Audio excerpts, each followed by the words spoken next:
Hello curious minds, today we are exploring something that's all around us but invincible, called density. Density tells us how much stuff is packed into a certain space.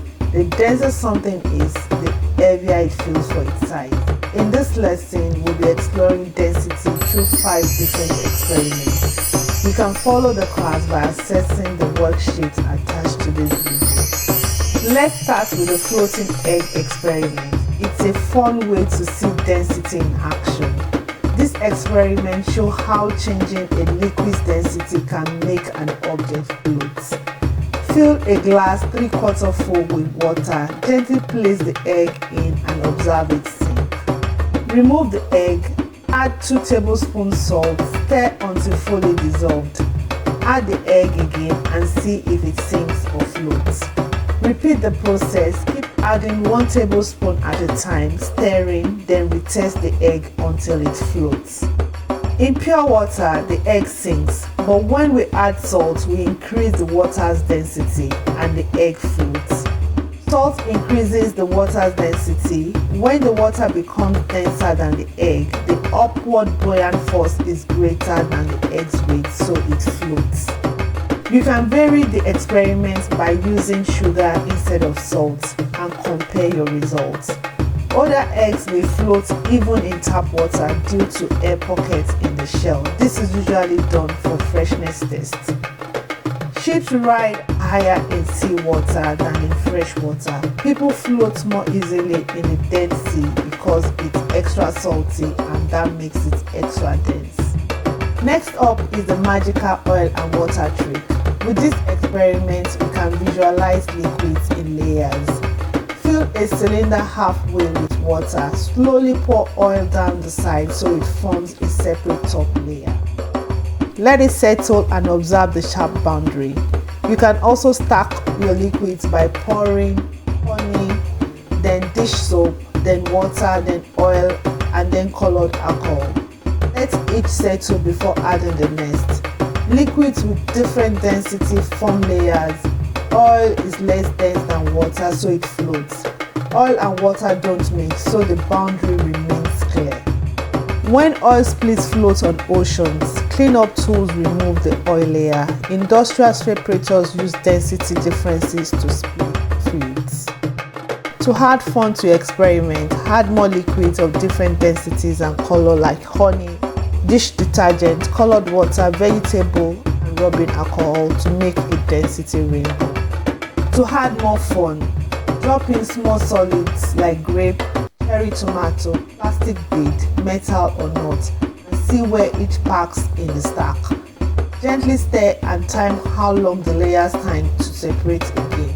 Each object finds the spot where the liquid below is denser and the liquid above is lighter. That's density in action. Next, we'll be looking at hot and cold water layers to show how temperature changes density. This is a colorful way to see density change with temperature. Fill 1 glass with hot red colored water, the other with cold blue colored water. Place a card on top of the hot glass. Flip it carefully and place it over the cold water mouth to mouth. Fly the card out slowly.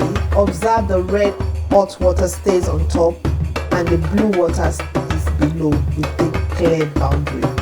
Repeat, but cold water on top and hot water below, and see the colors mix quickly. Hot water has faster moving molecules and expands lightly, lowering its density. Cold water is denser and sinks below the hot layer. This is what happens in ocean currents. Ocean currents form due to temperature and density differences. Ocean currents influence climate regulation and weather patterns. Warm currents like the Gulf Stream transport heat from the equator towards the poles, keeping nearby regions warmer. Cold currents like the California current bring cold water toward the equator, moderating temperatures in coastal areas. Ocean current distributes nutrients, supporting rich fishing grounds where cold, nutrient-filled waters rise to the surface. Ocean currents influence rainfall, storm paths, and events like El Niño and La Niña. which can cause global shifts in temperature and precipitation. Historically, ships used predictable currents to cross oceans faster, saving time and resources. Now let's test density with everyday objects. This experiment allows us to compare object density to water using everyday items. We'll need a clear bin of water, assorted objects like apple, lemon, grape, wooden block, plastic cap, candle, rubber ball, metal spoon, raw coin, toy, and tray for wet items. Predict which item will sink or float. Write a simple chart. Drop one item at a time into the tank and observe. Group items into floaters and sinkers. For fair comparison, test equal sized objects when possible, like same sized wood versus metal cubes. If an object's average density is greater than water, it sinks. If less, it floats. Remember, shape can help both float by increasing displaced volume without adding much mass. Test same-size objects made of different materials to build on your experiment. Also carve a small boat from modeling clay. Ball of clay sinks, boat shape floats, that's displacement in action.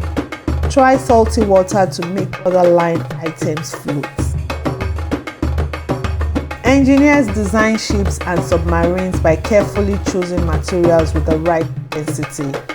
Ship hulls, life jackets, and submarine tanks all work by controlling average density and displacement, making sure they can float when needed and sink or submerge safely when required.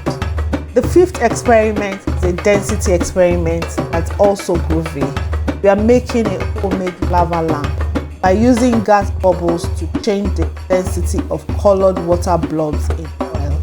We'll need a clear bottle or a vase, vegetable oil, colored water, effervescent tablet like antacid broken into pieces. Add oil to the bottle, then pour in colored water, let layers separate. Drop in a piece of effervescent tablet, watch colored blobs rise, then fall when bubbles pop. Add more tablet pieces. To keep the motion going, you can also warm or cool the bottle slightly to see speed changes.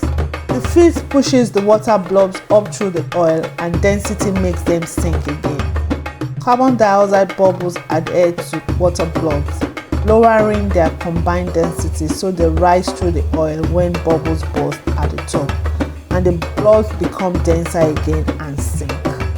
For variation, you can compare different oils like the light and heavy oil or different water salinities, or time the rise-fall cycles and chart how temperatures affect the speed, or use two colors of water to watch multiple streams. Density differences help oil and gas companies separate liquids. Gas lifts in oil wells, air flotation in wastewater treatment, and magma movements in volcanoes all involve density changes caused by gases. So density isn't just a science word, it's a key to understanding how our world works. Density is a tool the world relies on every single day. When doctors take an X-ray, they are using density to see inside your bone. Dense bones block more X-rays. In hospitals, centrifuges spin blood at high speed to separate it by density into different parts. The principle of using density differences to separate substance is widely used in medicine, mostly through centrifugation and specialized separation devices used in blood separation, urine sediment analysis, pathogen isolation, bone marrow, and stem cell processing. Engineers use density differences to separate fluids on a massive scale. In oil refineries, big tanks let oil float to the top while water sinks to the bottom. Just like our oil and water experiments, but huge. Centrifuges and hydrocyclones use spinning to make separation happen even faster. So from medical labs to giant factories, density is a key player in keeping us healthy, making our machines run and revealing things our eyes can't see. The same science we explore today is hard at work out there in the world. Keep exploring, keep asking questions, you'll discover amazing things. One density experience at a time. Till next time, make sure to like and follow the page to explore the fun world of